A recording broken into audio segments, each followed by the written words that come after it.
في سؤال تاني، ايه اهم الاحتياطات اللي ياخدها مريض الكبد في التغذية؟ مريض الكبد هيبقى اكتر حاجة بيقلق منها او بيخاف منها حاجتين: كمية البروتين اللي بياخدها، كمية الصوديوم اللي موجودة، وبالتالي كمية المية اللي بياخدها في الجسم.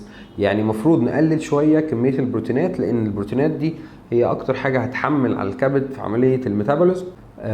نقللها شوية، يعني ممكن نحسبها على 8 من 10 جرام لكل كيلو جرام.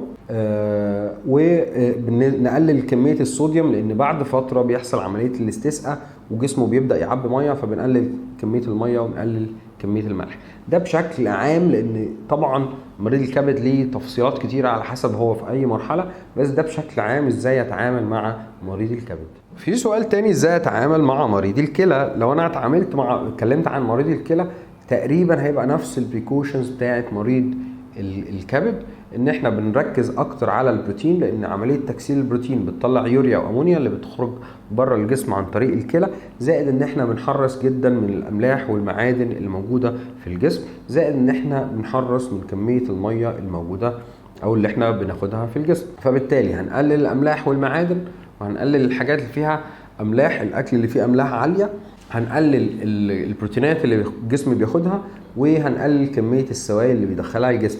ده طبعا بشكل عام، لان الكلى ممكن يكون في عيان بيغسل كلى، فبالتالي لا بالعكس، ده احنا بنزود الاحتياجات بتاعته، لان هو بيفقد جزء كبير جدا من الاكل بتاعه في عمليه الغسيل.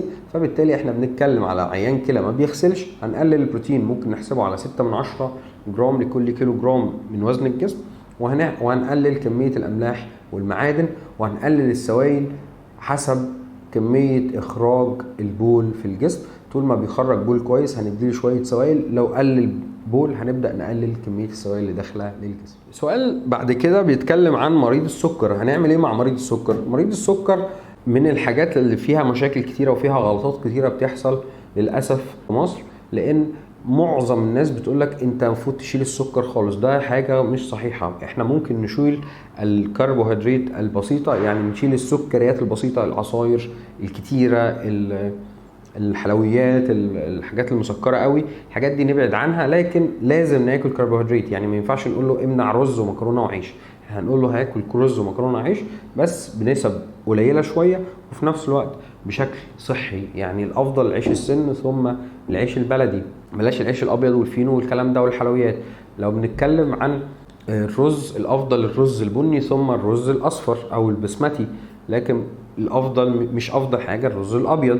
فبالتالي احنا هناخد كميه كربوهيدرات بس بالمعقول، وفي نفس الوقت هناخد دهون صحيه، يعني هنقلل الدهون الحيوانيه، لان الدهون الحيوانيه هي اكتر حاجه بتتخزن في الجسم وهي بتعمل لي المشاكل الصحيه. هنبعد خالص عن الدهون المهدرجه، في نفس الوقت هناخد زيوت نباتيه صحيه زي زيت الجوز الهند، اوليف اويل اللي هو زيت الزيتون، وزيت الكتان. الحاجات دي من الزيوت الصحيه.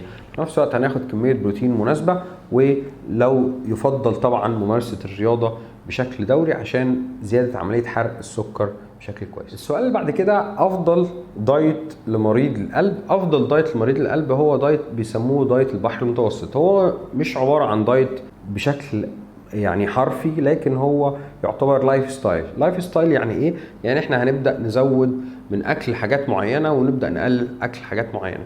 هما بيقسموا الاكل لحاجات بتتاكل بشكل يومي، حاجات بتتاكل بشكل اسبوعي، حاجات بتتاكل بشكل شهري. دايت البحر المتوسط لقوا ان ده اللايف ستايل اصلا بتاع الناس بتاعه البحر المتوسط في اليونان وايطاليا واسبانيا ومعظم بلاد البحر المتوسط.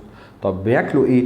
بياكلوا حاجات بشكل يومي، حاجات زي ايه؟ البقوليات اللي هو البروتين النباتي، بياكلوا الحبوب الكامله او يعني النشويات اللي فيها حاجات زي البليله، حاجات زي البرغل، حاجات زي الفريك، تمام، او العيش السن. بياخدوا خضار وفاكهه بشكل يومي، بياخدوا زيوت نباتيه، بياخدوا مكسرات بشكل يومي. دي الحاجات بتاكل بشكل يومي. طب بشكل اسبوعي بياكلوا ايه؟ الحاجات او المنتجات الحيوانيه اكتر، زي البيض، زي الجبن، زي الالبان، زي الفراخ والاسماك، تمام. دي الحاجات بتاكل بشكل اسبوعي، يعني مرتين 3 في الاسبوع. طب الحاجات بتاكل بشكل شهري عباره عن ايه؟ اللحمه الحمراء يعني بتاكل مره مرتين في الشهر ماكسيموم، والحلويات. فده افضل لايف ستايل لمعظم الامراض المزمنه وخاصه مرض القلب.